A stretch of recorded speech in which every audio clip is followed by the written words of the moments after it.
we are. We are back. I have Ron with me again today. And today's topic is going to be honestly something that everyone can relate to. It's the mindset.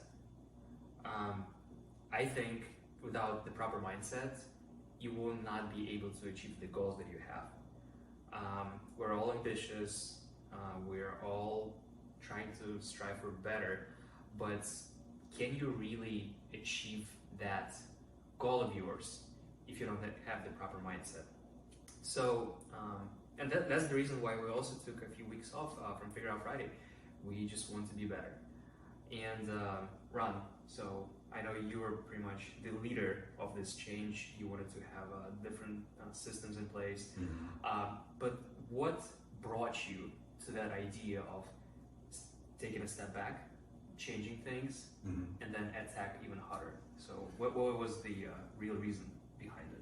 Well, it's funny because in our business that we're in the process of working on every single day, we talk to a lot of people. We talk to a lot of different kind of business owners from mainly in the real estate industry and other industries as well. And one thing that we sort of noticed, I think me and you had a conversation about, was that we're talking a lot to people trying to help them with their business. Our business is based around, hey, how can we help you? How can we help you grow your business, scale your business? What do you want? What are you looking for? And one of the things that I think that we noticed was how closed off people are. When we were first on the phone with them, everyone's sort of closed off. Everyone's thinking that, oh, well, you want to sell them this, you want to sell them that, and once we start talking to them, then they systematically give us this story all the time, consistently.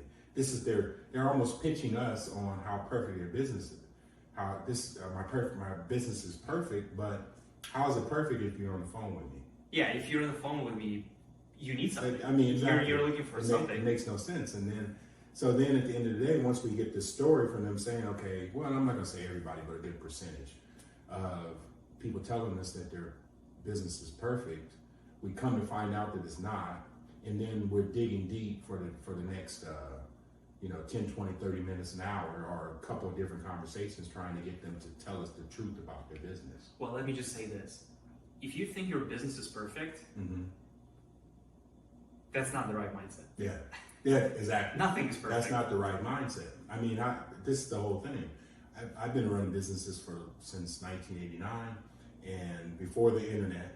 I know this sounds crazy. Before me, Yeah, before you even being born. The crazy thing is that the way that you got information was either from a book or someone mentored you. People would teach you things. So we learned to walk into a situation, trying to go to the situation to find out, what can we find out? What can you teach me? Not walking in the door saying, hey, not walking in the door saying, I know it all, but you walk in acting like I know nothing. And then what can you teach me? What can I get from this? Because your time with that person would be short. So how did you end up in a position where you actually wanted to network with others? You wanted to learn from them. And was it like, did your ego suffer? Because I feel like a lot of people are just so scared to admit that they don't know something, or they're scared to look dumb, that they're just missing out. Yeah, exactly. And the symptom of this, I think, is a newer thing, because I believe that with the way the internet is based and everything is social media based, everybody's used to being sold all the time. Yes. Every time you turn around, someone's on the phone trying to sell you something. It's like constantly trying to sell you. So people have become, like we said at the beginning of the conversation, closed off. But you're closing yourself off from the information that you need to be able to prosper your business. You're actually trying to create a business in a vacuum without information. If at the beginning of your business, if you were enough, you wouldn't need to learn anything else, So I think that this mindset piece is really, really important, because like you said, if it hits their ego, then they had the wrong perspective of what they're trying to do. It's weird because when you go into a business, the first thing I believe that happens is either the business is going to grow because you are in the right place and you have the right information, or there's a gap between where you are and where the ultimate outcome of your business is, and the only thing that it takes for you to get there is for you to change and grow. Yes.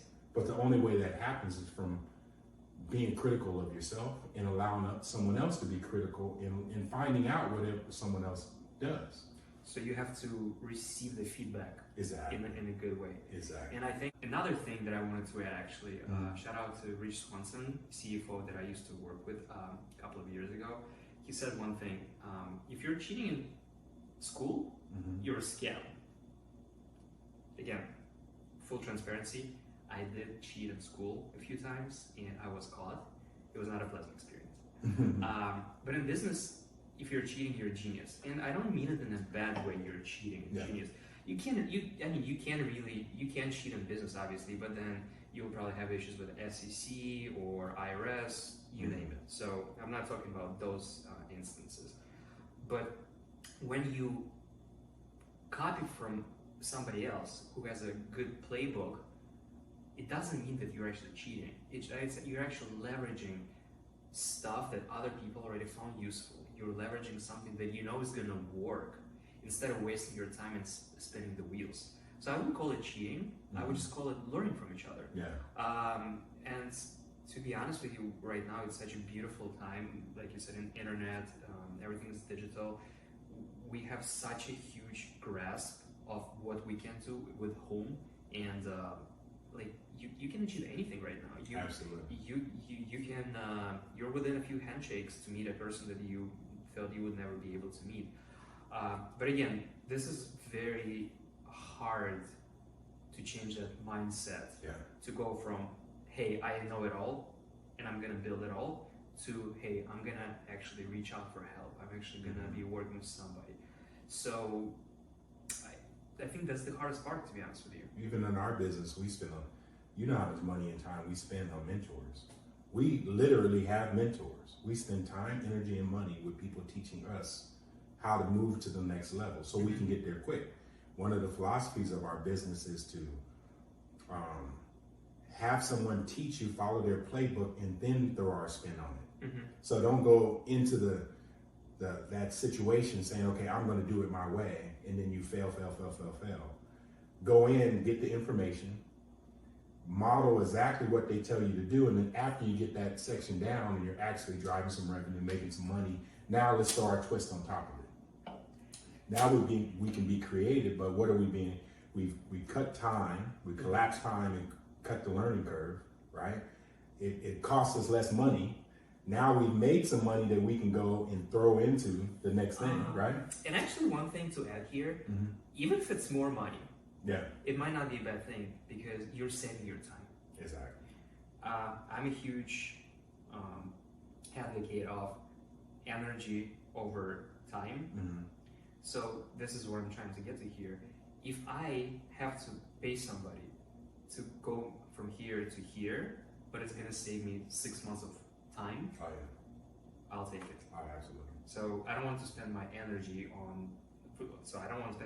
next 6 months on things that I can do right now. Exactly. But again, this is also a mindset, because like you said, we're investing so much money in what we do. Some people don't want to do that.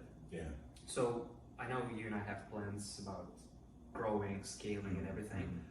But again, like when we talked about it, we thought it's going to be a couple months from now, 6 months from now, maybe a year from now. Now we're on the track to do this within 1, maybe 2 months. Exactly. So again, but that was the mindset that you had to come to. I'm ready to invest. I'm ready to put money in because I know the ROI is going to be there. Exactly. And it's like good and bad debt. Like, when was the last time you bought something like shoes or a phone? Obviously, you probably were happy, you enjoyed it, but did you get like any real ROI out of it? Not really. So, but when you're talking about business, you have to make those decisions. You have to make those investments. So, have you always been like this, or have your mindset shifted at some point? Because you, like you said, you've been an entrepreneur for what, 30 plus years now. So, were you always like this, or hard lessons that you want to share with us? To be totally honest, the times where I failed is because I didn't reinvest in myself and in the business. I basically just raped my business. Mm-hmm. I saw a business as a job, and that's not what a business is. Either you can operate in your business, or you can operate outside of your business and build a business. And I saw a business like a job. So if I was to build, remodel a house, buy a house, remodel it, sell it, and I ended up with $80,000, I saw that as money for me to spend, to live off of. I tried not to reinvest any of it if I had to. So I might reinvest a little bit. Mm-hmm. But if I had known or been a little bit smarter, right, I would have always reinvested. Like right now, we personally reinvest 25% of our company back into the business. And that was my next question. Yeah. So if you were to put the number on, Mm-hmm. what would you say is it? And again, all businesses are different, but if you had that rule of thumb, Mm-hmm. how much would you actually put back into the business? Not revenue Mm-hmm. percentage, but profit. Because revenue doesn't matter. If Yeah. you make $100,000 a month, but you spend $200,000 a month, Yeah. your business sucks. Yeah. You're losing Yeah. money. So I'm talking about profit. So let's say you make $100,000, $50,000 is your expense. Mm-hmm. You make $50,000. It depends on your capacity.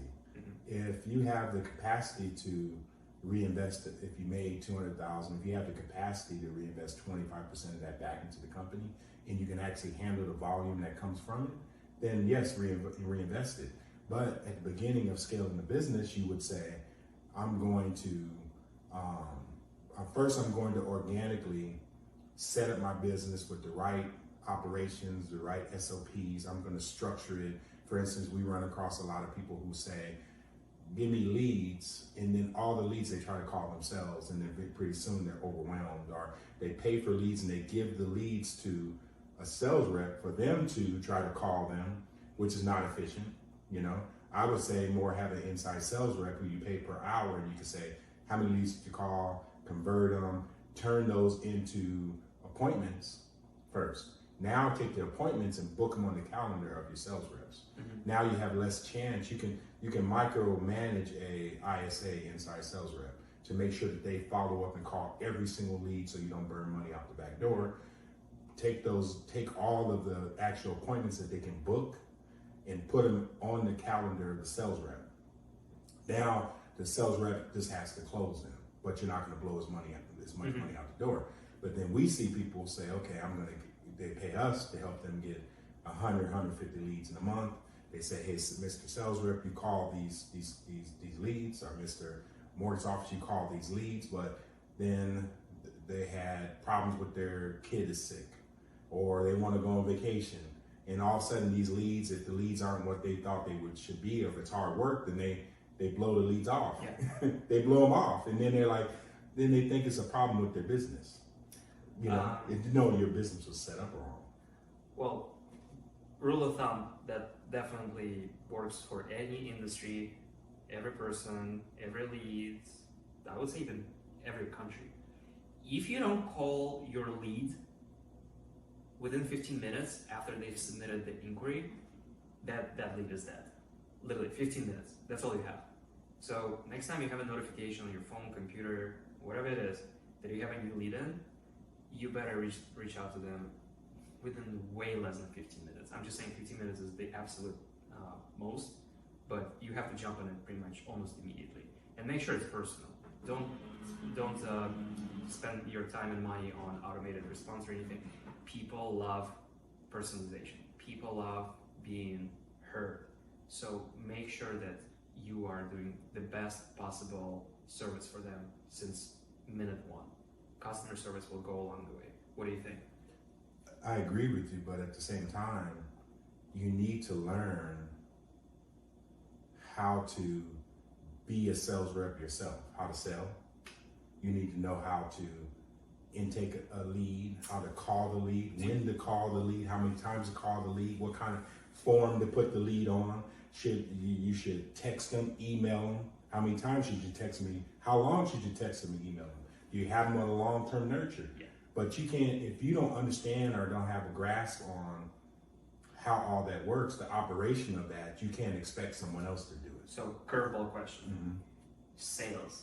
Mm-hmm. It's a skill, or you're born a salesperson? It's a skill. that you have to spend time developing. If you don't spend time, we have to spend time developing it. We spend time, courses, classes, teachers. You can always get better. And again, my favorite comparison, when you're a rookie in NBA and you absolutely crush your first year, what are you doing the next year? You don't go back and rewatch your first season. No. You don't go and like live in the glory of being the rookie of the year. You go harder next year. You train harder. Practice more. Same with sales. Like no matter how good of a salesperson you are, whatever you learned 3, 4, 5 years ago probably doesn't even work anymore right now. There was a time that Kobe scored 80 points in the game, 82 I think it was, and he still after the game shot 1,000 shots after the game because that was just his routine. That's what he was about getting better. But if you're not willing to do that, then that's going to be the issue. You're never going to hire your problems away. Exactly. You have to solve the problem, and then you plug a person into a system, and then you'll have success. But if there's a problem there, you're not going to hire somebody and then they solve the problem. It's not going to happen. So definitely, like you said, Kobe had the right mindset. But how do you get to that point of mindset? You have to take care of yourself. I would assume like you need to get that energy somehow to have that proper mindset. Because if you wake up every morning and you're just like, I don't know what to do, like I'm lost. Hopefully I get a referral. Hopefully I'll get something else. Hopefully somebody's gonna pay me today for whatever it is, right? Yeah. But I think that everything starts within yourself, and that mindset change and everything that comes with the energy that you have inside of you. So, what would you say helps you the most with those energy levels? Routine. Yeah, what kind of routine? Yeah, because I think it's important that people. I don't think people have to like stick to a certain schedule. Yeah. But I think people have to stick to a certain lifestyle. I should say. You know what works for me? You hear a lot of people say, "Oh, I wake up at 4 or 5 in the morning every day." Well, you do actually. And I'll just do it just accidentally, but I don't hold my. Let's say for instance, accidentally. Let's say if my body wants to wake up at 4 or 5 in the morning, but there's days that my body doesn't. And the days it doesn't, it's telling me I need more rest. In those days, I stay in the bed. On the weekends, I say, okay, I'm gonna sleep a little bit later. Let's say Thursday, Fridays, I notice I'm always a little bit tired, I'll take a nap. I have no problem taking a 45-minute nap. But I go to bed at 8, 9 o'clock every day. If I can go to bed at 8, 9 o'clock, I'm going to bed at 8, 9 o'clock, and everybody knows how I am. If I can, I start winding down. I don't want to talk a lot. I don't want to do a lot. What time do you usually wind down? I start, if the sun's going down, I'm starting my wind down process. So in winter time, you wind down like 4:30?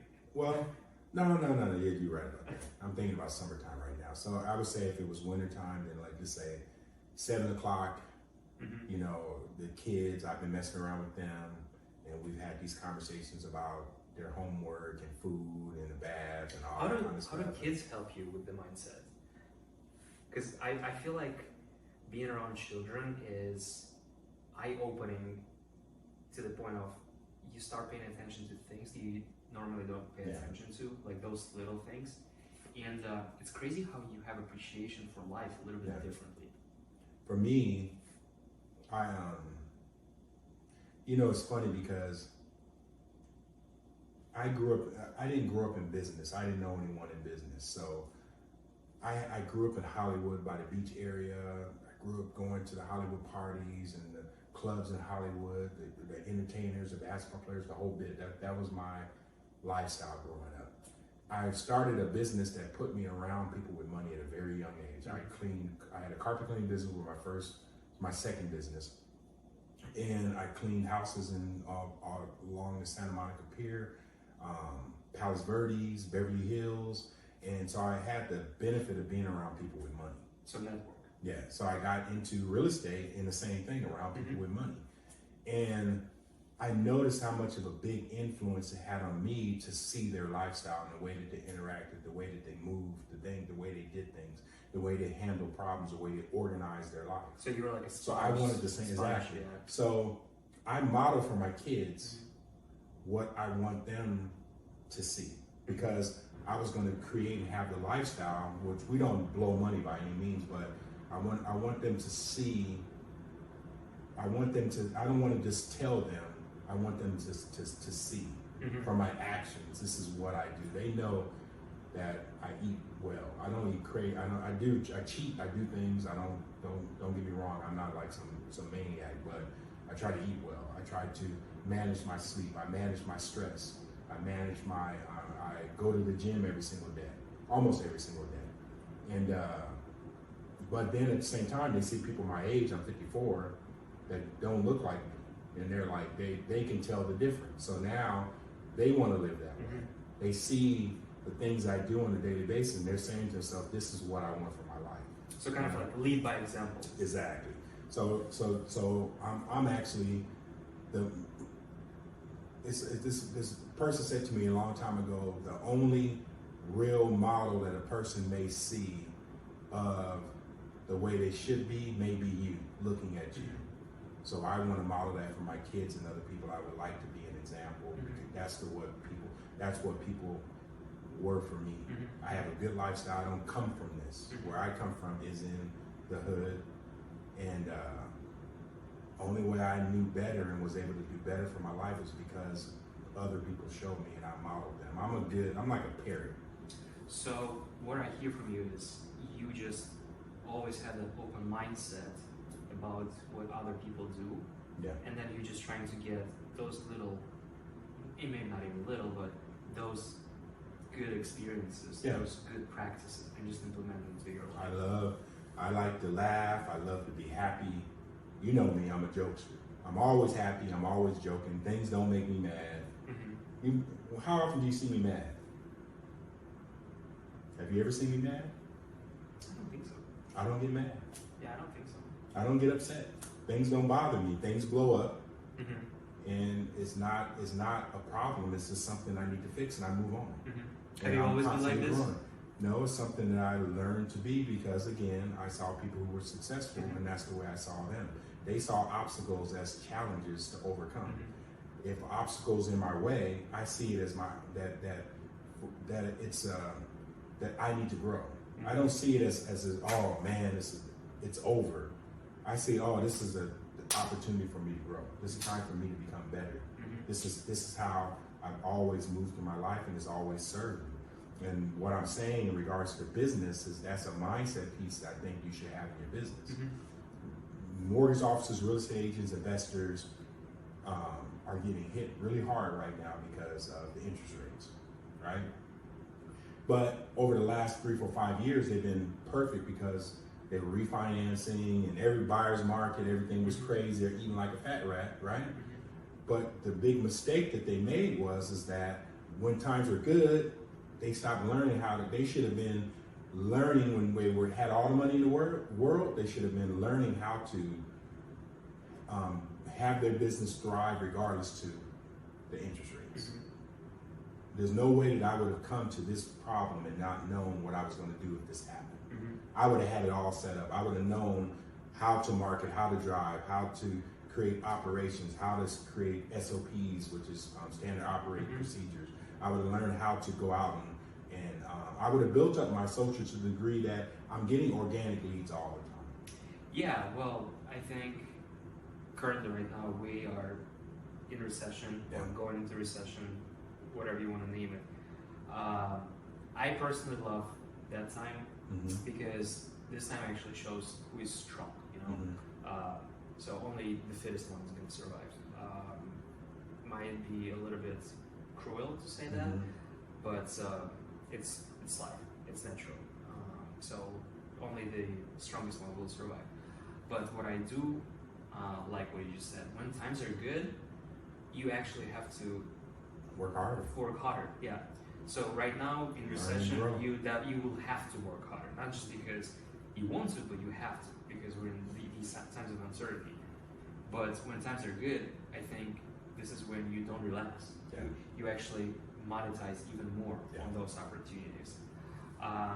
So what do you think is going to be very helpful right now for people who are struggling? So going through recession, freak out moments, don't know what's going to happen tomorrow, because I do talk to people like a lot, and I mean, you are scared. Yeah. I'm excited personally. Yeah. But I'm crazy. Yeah. But what would you tell to people who are actually scared? Like, what would be your go-to rule? Because you've been through 2008 crisis, other crises. 89, there was another one. Yeah. So you started right at the crisis again. So actually, this is a perfect time if you see it that way, because like I said, when this kind of stuff happens, I see it as a challenge for me to grow and become better. I feel like these things happen on purpose to force you to grow, right? So now is the time to learn how not to have a one-dimensional business. Yes. Which means, okay, I can do loans, I can refinance, I can do your purchase, I can do your I can be your real estate agent. I work with investors. Now's the time to know how to have a 3 and 4 dimensional business where you know how to market your business. You know how to structure operations in your business to scale. You know how to build up your social media to the degree that people are calling you. So you learn how to curate your own leads, right? So this guy told me a long time ago, and I didn't know what he meant, to be honest with you. When he told me, he said, real estate's like this, like a pendulum. It does like this. He says, don't worry when it gets down here, because guess what? It's going to go back up like this. But whoever rides that wave back up, a lot of people, when it gets down to the bottom, they get scary. They're right at ground level. You got to understand. They get off. It's the successful people and the most wealth is made in real estate when it's on its way back up. Now is an opportunity. If you don't see now as an opportunity, you see it as, oh, you're getting frantic and you're not buckling down and studying and learning sales. Because a lot of people right now aren't getting sales because they don't know how to talk to people. Before you could say anything and get a deal done. But my wife Trin is in mortgage, and she knows a select group of mortgage officers who are still doing $100-something grand a month. And she knows, I would say 85%, 90% are down to almost zero. And then another 10-15% are still making the same money. So majority are still making the same money. But they're the ones that were making the most money back then.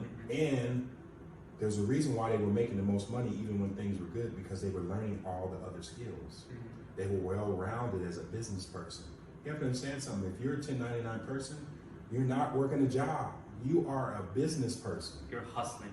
You're a hustler. You need to learn all aspects of business. How to not only be able to bring people into the business, but also be able to set up operations again, marketing, social. People are calling you. If people don't know you, they can't flow you. You can't make money from people that don't know who you are. Grant Cardone is funny, because I heard a story from him that sort of shook me up and made me change my perspective. Was in 2008, things went way down for him too, but he still had money. He still was doing pretty good. I think I know what you're talking about. Yeah, he actually leveraged everything he could in 2008. Exactly. He said, you know what? He said, I still had money. I still was rich compared to everybody else, but it shocked me and it really scared everything out of me, right? And so what he did was that he, from that point forward, he decided, the reason why my business was risky is because no one knew who I was. And from that point forward, he decided that everyone's going to know who he is. And that's the way to stay on top. It's for everyone, even if it's in your targeted territory. Let's say you work, like we live in Orange County, so that would be everything from Mission Viejo through Tustin, Newport to Laguna, whatever, right? My goal, if I had a centralized business like that, is my goal, I'm going for, is for everyone to know who I am now. Nationwide, yeah. Well, no, that's for us nationwide. But let's say I'm a real estate agent, it would be for real estate agent, it has to be local market, yeah. So my goal would be for everyone in that area to know who I am. That's what I'm shooting for. Sure, everyone's legitimately not going to know who I am, but that's my goal. And that's how you stay recession proof. That's how you stay when the interest rates go up. And this is I'll tell you the craziest thing about it. You know that a 4, 5, and 6% interest rate is actually what it's supposed to be. It's like the norm. Everyone's business is like suffering and they're going out of business. And the only way they're able to survive and have a real business was if the business had unnatural elements to it. A 1, 2, 3% interest rate is the only way I can stay in business, which is not. That's like a bubble ready to burst. This has never happened before. Stupid. This is like first time. Like, Let me tell you something. Back in '89, interest rates was 10%. 2 digits. Double Yes, digits. 10%. That was normal. You got a 9 and 10% interest rate. You was like, but prices were less. See, because you're really getting raped. This is what you don't understand. Well, in Russia, you still have 15% mortgage. Exactly. But this is the thing. The price of the houses are cheaper. Right? So what they've done is that because your interest rates are extremely low, it allowed them to raise the price because you weren't looking at the home price or the car price. You were looking at how much the lease payment would be. Monthly payment, yeah. At the monthly payment. Now they've overinflated the price, which everything is all made up anyway. Overinflated the price to the degree that if they come with just a regular interest rate, 4, 5, 6, people can't survive. Which is happening right now. That's what's going on. The interest rate that we have now is what you want because it stabilizes things. Yes, you don't want the market to crash. 1, 2, 3%, all that stuff, and everybody's making money, and you know taking pictures of their food on the internet, right? All that stuff is unnatural, and it's a disaster waiting to happen. You understand what I'm saying? It's like if you're in your car, 0 to 60 in 3 seconds is not that fast, but 0 to 60 in a millisecond is a crash. Yeah. That's what we were living. It's not sustainable. It's not right. That's not the way business is supposed to be. Give me 0 to 60 in 3 seconds, and I'm 3 seconds to 4 seconds. Give me 5 seconds, or whatever. That's pretty good. I live there. So pretty much make things normal. Normality is better. Yeah. Give me normal, and then give me a situation where I have to learn to manage it. I want to learn. Let's create some normal standards and let me become a businessman. Let me go out and create a 4-dimensional business model where I know where not only am I the best salesperson, I'm studying, reading, because I'll tell you something about sales. In the information age we're in now, everyone gets hit up 24 hours a day. So things that you say and do triggers them to create resistance not to listen to you. But a good sales rep can learn how not to be like the rest, like everyone else, and learns how to sell so they don't trigger resistance. And those are the people that are closing. Resistance right now is at an all-time high. Exactly. Because you're getting hit 24/7. Everything's a commercial. Did you know that? And that was and this is the stats from a couple of years ago, so I'm sure it's even bigger number now. But a couple of years ago, don't remember the year exactly. Facebook had 4,000 interest points on each single person. Wow. So I'm not on Facebook. So between you and I, on average right now, they have 8,000 points on you of interest. So that's a crazy number, 4,000 points. It's like, I don't even know that much about myself. And they know about it. So I think that's why you're talking, that's what you're saying. Every day you're exposed to something that you didn't even imagine you would be exposed to. Like I'm getting hit up on LinkedIn at least once a day. Yeah. Like, hey, have you thought of this, of this, of this? Absolutely. And I mean, I don't mind being hit up quite frankly because but it all becomes like ambient noise. It's all that's in the back, sounds like the same thing. Everybody's coming with the same pitch, right? Correct. You're just getting numb to it. It's like maybe there's a really good offer, and maybe there's a really good salesperson, and maybe there's a good product, you know. But just because you're so numb to like all other kind of like cliche messages, cliche offers, and just something that might not be relevant. Yeah. Actually, I just got hit up like a week ago. Hey Alex, I can see you're a real estate agent. So blah blah blah. You want to do this? And I'm like, I'm actually not a real estate agent. So that's like these type of messages kind of like make you think that everyone else is the same. Yeah. So it's so hard to stand out in these times right now. So how would you stand out right now? Don't care about the sale. Well, that's number one thing. Don't care about the sale, and then you. But how do you get to that point? So, for example, like you have to reach out to a person A, right? Your person A is your ICP, ideal client profile, you know 100% that you can help that person. You know 100% that you guys can have a very healthy partnership. But that person A is so numb like I am to all these messages. So how would you get him to that conversation? How would you get him online? What would be your best approach? Again, what I would do is understand that your ideal person to your ideal client. If your ideal client, if you go after them, you're going to be like, I got to get them. I didn't get them.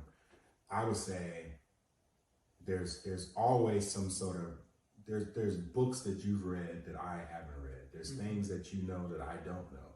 There's information that you can give me that I need. If you wanted to be in business with me, I would encourage you to help me out with the information that I don't know. Just give it away. There's you know, it's crazy because being in real estate for so long, and so many times I've heard so many stories from people not understanding anything about how to buy a house.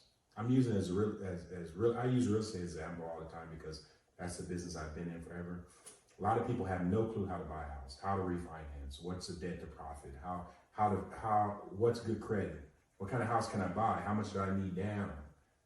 If you go to try to put yourself out there to many, you're going to have better odds. I always use dating as an example because it makes so much sense, to be honest. And I remember when I was first 18, I really wanted, you know, to find a girl and all this kind of stuff.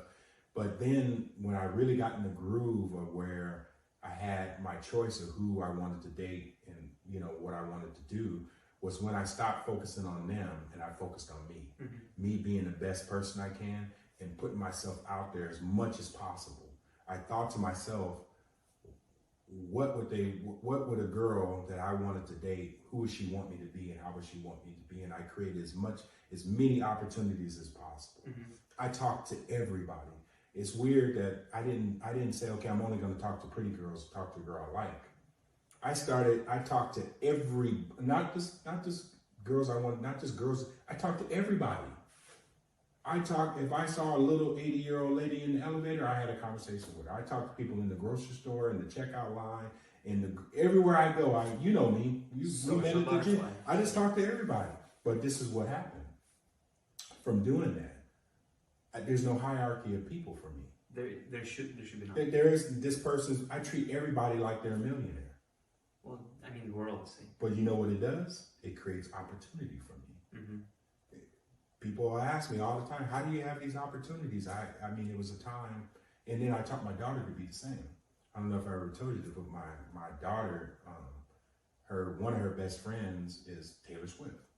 I didn't know that. Yeah, they're literally best friends. Oh, you wow. Look up on the internet, they hang out all the time. They're literally best friends. Taylor Swift.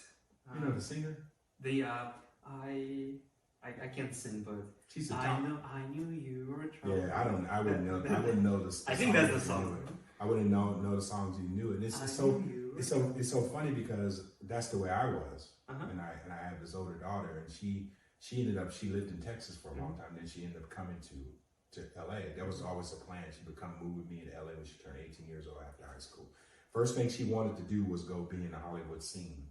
Right, because she grew up with me being around that scene, and at the time I lived in that area, and that's just what she wanted, right? So I'm like, okay. Well, it's a nice lifestyle. Yeah, everybody told me, oh, you're crazy for letting her be in the middle of that lifestyle, and I'm like, I knew I had enough conversations with her that I didn't have to be scared. Yeah.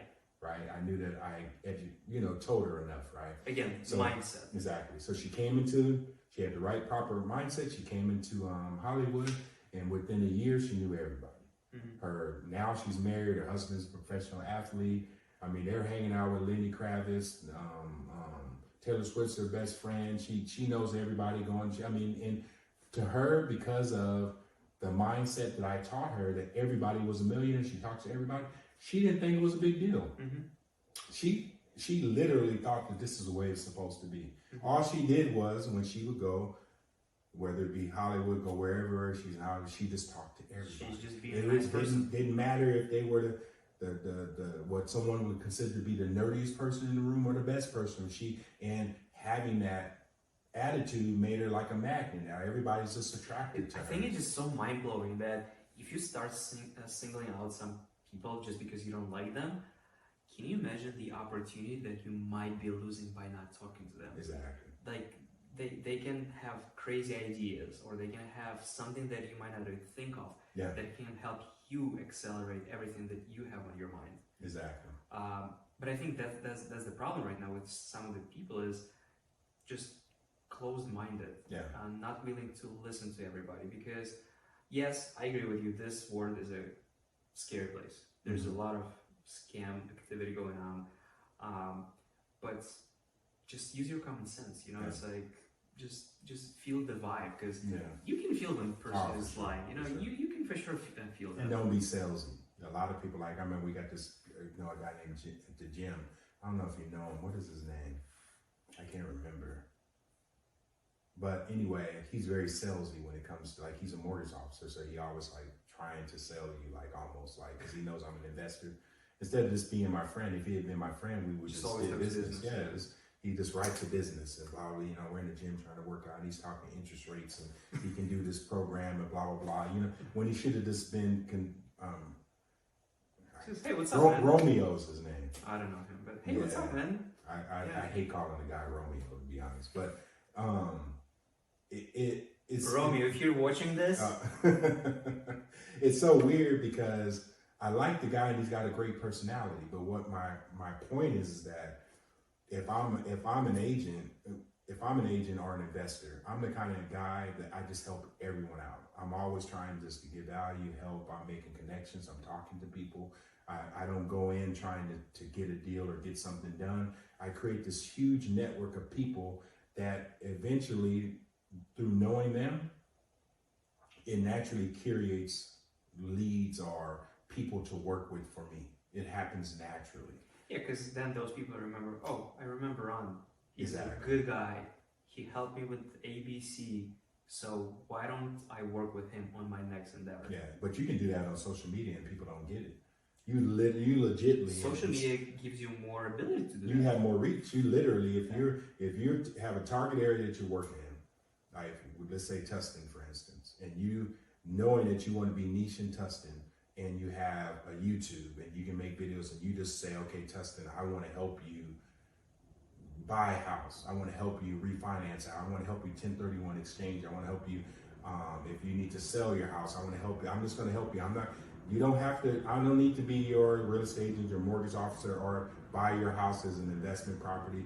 I just want to help you. I'm going to give you information, give away information as much as possible. Because in Tustin, which might be a community of 2 million people, there's at any given time, there's maybe 20 to 30 or 40,000 people who just need information and don't know where to go to get it. Mm-hmm. But if you were to spend time working with them, just talking to them, just giving it away. There's such a blue ocean of and you don't need to be an expert.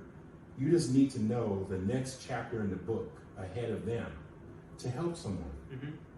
But isn't that nice to be in a situation where you're not trying to get the deal, you're just trying to be helpful? That's who I want to be. I want to be someone who I don't have to pitch them. Mm-hmm. You know what I'm saying? This is my job. My job is to help you. How can I help you? Mm-hmm. You know what I'm saying? Your job is to be well known within your industry, within your niche. There's going to be some deals that come from that. But at the same time, you want to be famous and well known in the niche, not because you want to be a billionaire or whatever it is, but because you actually want to help people. Exactly. What if we could situationally have a business that helping people and pushing people up helps you even make more money than you ever would make the other way. Mm-hmm. Like I told you, for me, it was always so easy. I don't get guys who have problems with getting girls, because for me, it was always so easy because I know how to talk to people and everybody was my friend. So I talked to everybody. Mm-hmm. But through just moving through the world and talking to everybody, it created more opportunities for me. It was natural. I had more opportunities. So, just to round up everything on the mindset. So, from what I've learned from you today right now was be open-minded, be open for a change, always learn, and this last thing right now we're just talking about, be a friend. Yep. And when money's really good, double down. Don't just say, okay, business is great right now, so now I'm not going to reinvest in my business. I'm not going to learn anything else. I'm not going to read any books. Yeah. I'm not going to make more connections. I'm just going to eat and go to restaurants and just whatever. I'm not going to think about it. Now when things are bad, you're wondering what you're going to do. That was an opportunity.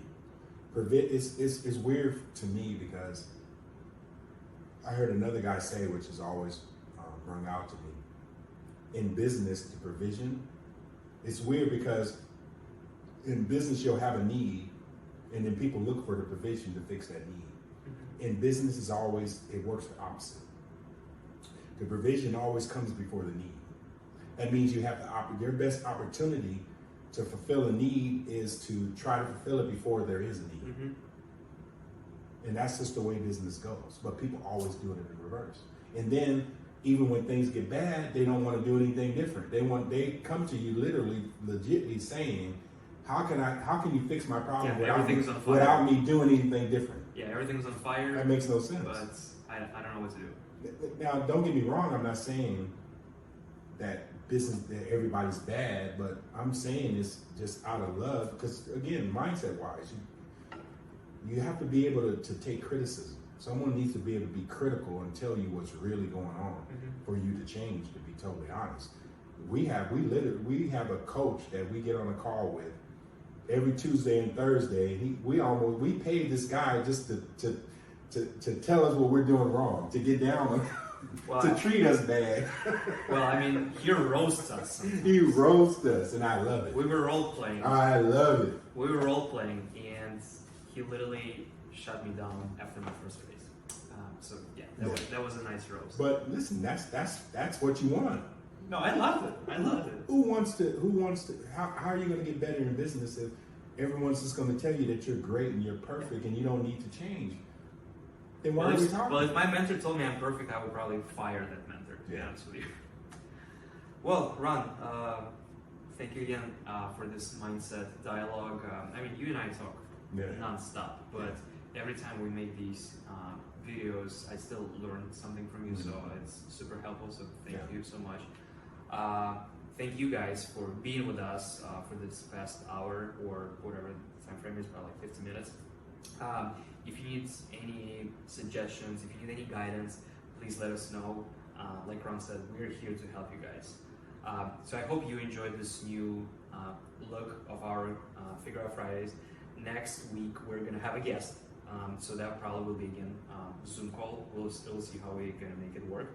But yeah, just please reach out to us. We're here to help. We're here to guide you in the right direction. And we are in this to grow together. So happy Friday and have a good weekend.